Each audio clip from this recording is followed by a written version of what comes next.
Vous êtes sur la pointe de l'île Sainte-Hélène, face au fleuve. Au loin devant nous, c'est le pont Victoria. D'ici, on comprend bien la relation entre les différentes parties du site de l'expo. À gauche, c'est l'île Notre-Dame. Le logo de l'Expo 67 est là depuis 1978. Il indique le Centre des Arts, dernier témoin du pavillon du Canada. À sa gauche, c'est le pavillon de la France, aujourd'hui le Casino de Montréal.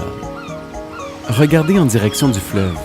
À droite, la Cité du Havre et Habitat 67, cet empilement de 354 cubes qui forment des unités d'habitation tout à fait originales. Bien des pavillons ont des formes non conventionnelles, très éloignées, dans le fond, des formes familières. Et ces formes, en fait, ce sont pour beaucoup des jeux de géométrie, comme Habitat, qui est un amoncellement de blocs. C'était en fait le désir d'innovation et la distance prise par rapport aux formes conventionnelles. On osait inventer et mettre en œuvre des formes nouvelles.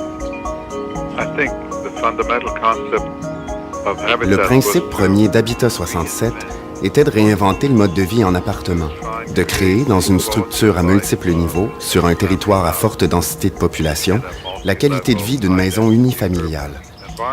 Deuxième principe, de profiter de la technologie de préfabrication et de production de masse pour construire des maisons avec des moyens plus efficaces.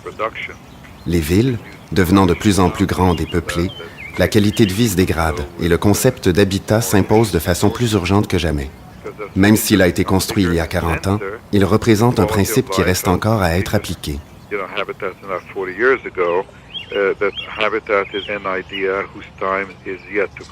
On vient d'entendre Moshe Safdie.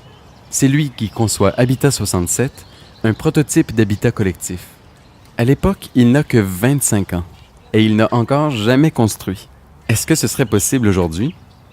Le jeune architecte cherche à changer le monde. Et comme pour bien des architectes modernes de son époque, l'architecture a un but social.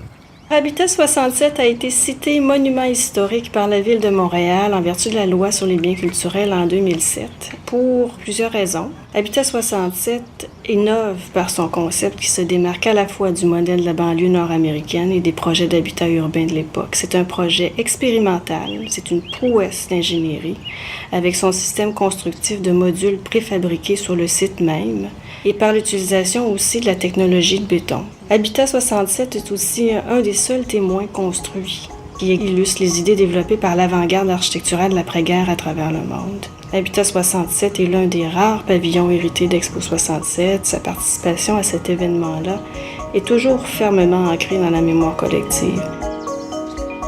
Comme pour toutes les expositions universelles, la plupart des pavillons sont conçus pour être démantelés ou démolis à la fin de l'événement.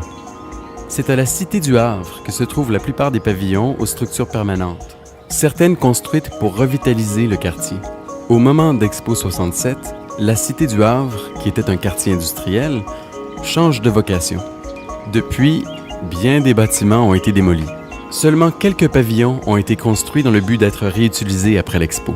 On en retrouve sur l'île Sainte-Hélène et l'île Notre-Dame.